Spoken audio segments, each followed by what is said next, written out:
Bienvenue sur Africa 24 pour cette nouvelle édition du QG News. Au sommaire de l'actualité, la chute du prix du baril de pétrole a impacté fortement les économies des pays exportateurs.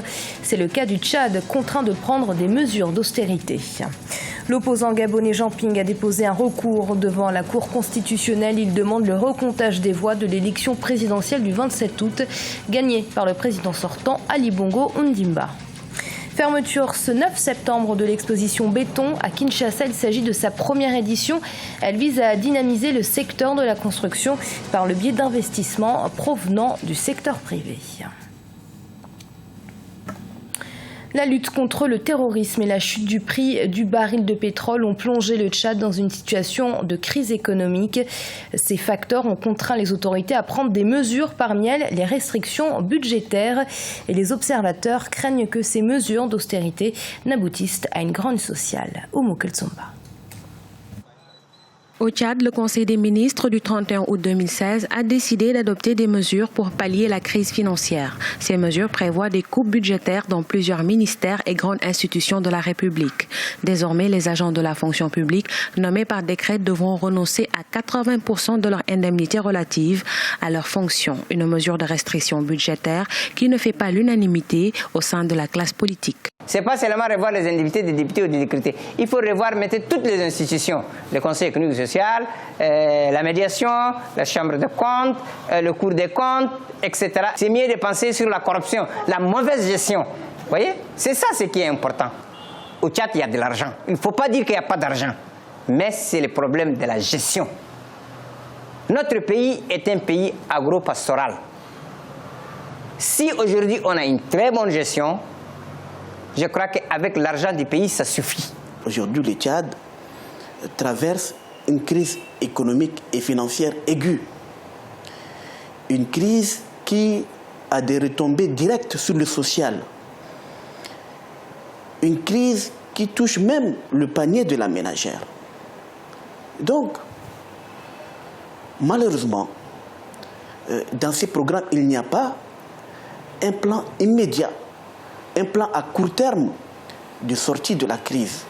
Donc, je pense que pour un gouvernement comme le gouvernement actuel, eh bien, ce gouvernement, en principe, doit avoir comme priorité comment sortir le Tchad du désastre actuel.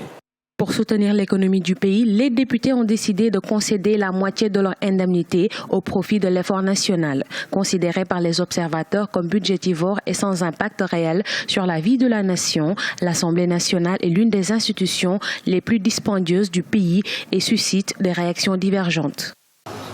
Pas seulement que couper les députés, il fallait même revoir le nombre de députés.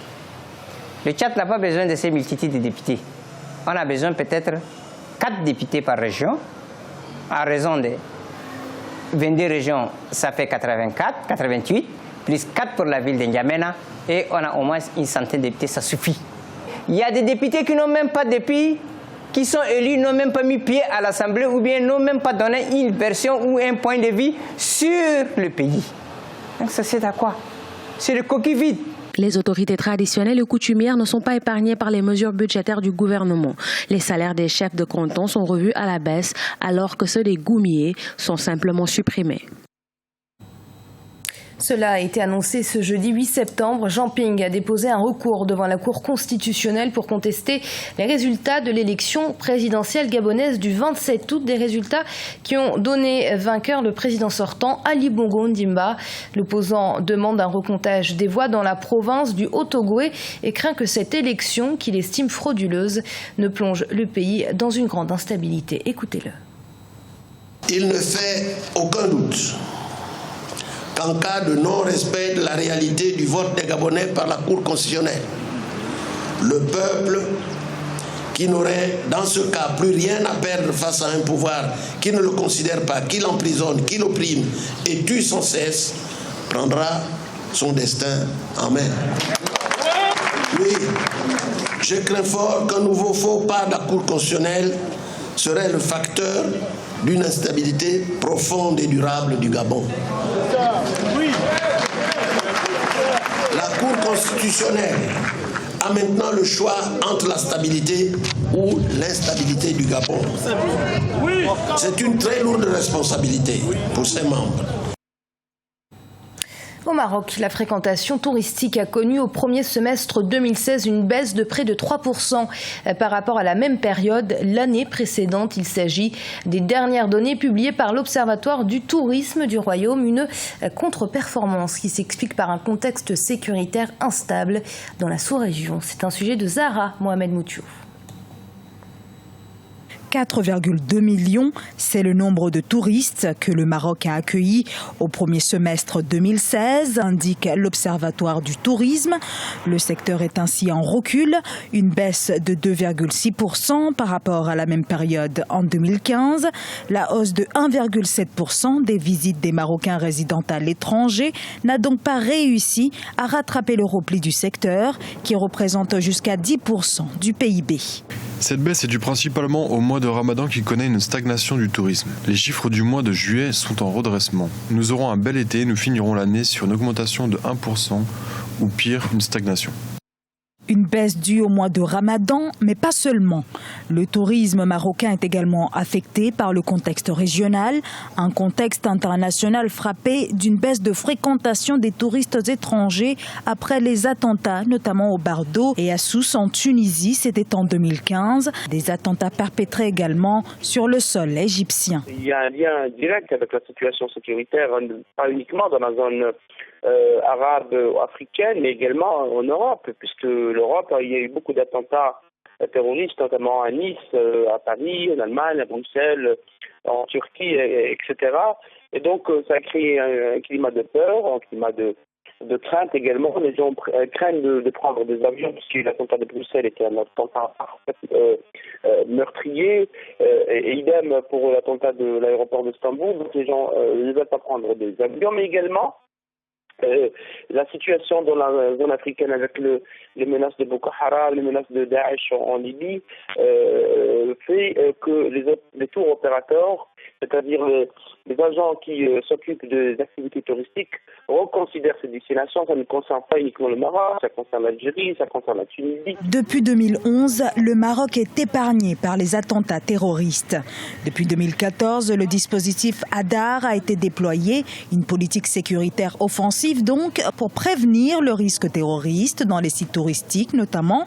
Depuis 2013, après avoir franchi la barre des 10 millions de visiteurs pour un chiffre d'affaires de près de 10 milliards d'euros, le Maroc réaffirme chaque année son ambition de doubler le nombre de touristes d'ici 2020.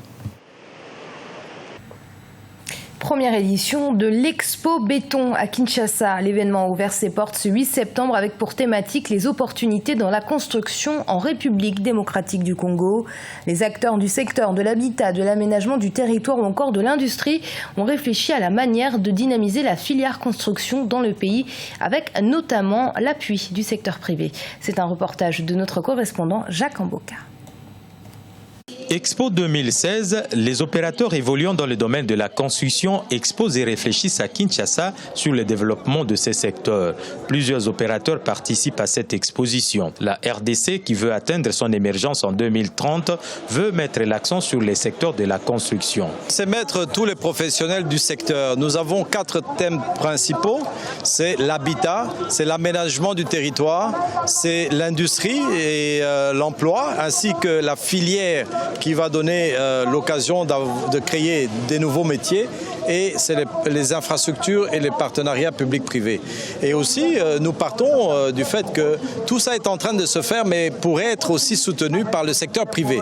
Ici, c'est le secteur privé qui s'est réuni pour appuyer et suivre le programme du gouvernement, mais peut-être pour donner encore un peu plus de rigueur à cela. L'Expo Béton 2016 répond à la nécessité de reconstruction du pays dans un contexte de modernisation.